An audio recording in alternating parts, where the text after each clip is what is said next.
उधम सिंह नगर के जसपुर से कांग्रेस विधायक आदेश सिंह चौहान ने प्रेस वार्ता कर केंद्र और प्रदेश सरकार पर जमकर निशाना साधा। उन्होंने कहा कि भाजपा सरकार की विदेश नीति पूरी तरह विफल हो चुकी है, जिसके चलते पेट्रोल, डीजल और गैस सिलेंडरों की कीमतें लगातार बढ़ रही है और महंगाई आसमान छू रही है। विधायक ने कहा कि गरीब जनता का जीना मुश्किल हो गया है। उन्होंने सरकार को किसान विरोधी बताते हुए आरोप लगाया कि किसानों को समय पर खाद और उर्वरक नहीं मिल रहे। आदेश चौहान ने कहा कि सरकार देश की संपत्तियां बेच रही है और प्रधानमंत्री को नैतिक जिम्मेदारी लेते हुए इस्तीफा दे देना चाहिए। मैं कह रहा हूँ, एक बार कार्यालय में प्रेस हुई थी तो फोटो को लेकर एक चर्चा थी, तो हमने कहा था कि भाई सारे लोग बैठो, सबके फोटो आएंगे। तो आपने समर्थन नहीं किया था, आप जोशी के मत आ सकते हैं लेकिन तुम्हारे में नहीं आया, और वही तो सारे फोटो आ गए थे। आज मैंने ट्रकों का भाड़ा बढ़ेगा, तो भाड़ा बढ़ेगा तो जो खाने की वस्तुएं आने जाने में तो उनकी भी महंगाई बढ़ेगी, तो उससे हमारी जो मातृशक्ति महिलाएं उनकी किचन का बजट भी बढ़ेगा। गैस सिलेंडर कॉमर्शियल जो पहले 1987 रुपये का था 19 किलो, आज 3,178 रुपये का, लगभग 1,000 रुपये से अधिक एक सिलेंडर में बढ़ा दिए गए। अब जो होटलों में या उसमें गैस लगती है तो जो खाने की वस्तु है वो महंगी होगी।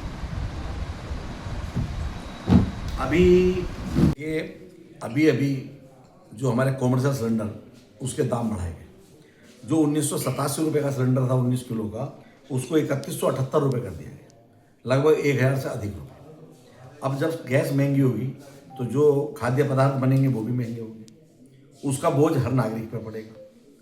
लेकिन जब तक बंगाल चुनाव और ये 5 राज्यों के चुनाव चले, इस सरकार ने किसी चीज़ के दाम नहीं बढ़ाए। जैसे ही चुनाव खत्म होता है तो एकदम आनंद फानंद में 3 रुपये डीजल पर, 3 रुपये पेट्रोल पर बढ़ा दिए जाते हैं। चुनाव खत्म होते ही सब चीज़ महंगाई, और जब तक चुनाव चल रहे थे सब चीज़ को रोक के रखा। आज किसान को कह रहे हैं कि भाई 1 एकड़ में 1 कट्टा मिलेगा, आप खाद कम डालिए क्योंकि गैस बाहर से आती है, खाद बनने में दिक्कत आ रही है। हमारी जो सरकार है भाजपा की, इसकी विदेश नीति बिल्कुल फेल है और इन्हें केवल चुनावों से मतलब है।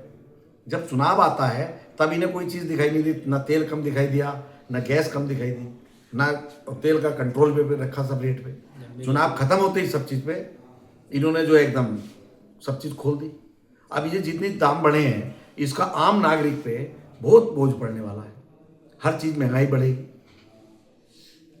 दूसरा, अभी नीट का एग्ज़ाम हुआ, उसको देखिए आपके सामने है, उसमें हर चीज़, क्योंकि बच्चे एक घर से 5-5 बच्चे नीट का एग्ज़ाम पास करते हैं। अब उसमें पकड़ा धकड़ी हो रही है तो वो सब छोटे तबके के लोग पकड़े जा रहे हैं, जो मुख्य कोई इसका करता धरता उसको कोई गिरफ्तारी नहीं हो रही।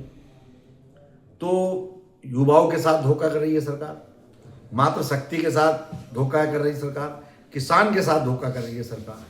क्योंकि 1 एकड़ कट्टा किसान को देंगे तो कैसे वो किसान पैदा करेगा फसल को, जब समय पर उसे उर्वरक नहीं मिलेगा। दाम अलग बढ़ा देते हैं और उस पर भी पाबंदी करते हैं कि इससे ज़्यादा नहीं लेंगे। हमारी शुगर फैक्ट्री है, फरवरी में बंद हो गई, 8 करोड़ रुपए किसानों को आज भी बकाया है, लेकिन उसका किसान को पैसा समय पर भुगतान सरकार नहीं कर रही। तो हमारी मांग है कि अगर मोदी जी आपसे ये देश नहीं संभाला तो आपको पद से इस्तीफा दे देना चाहिए, क्योंकि हमारे देश में बहुत लोग काबिल हैं जो इस देश को संभाल सकते हैं।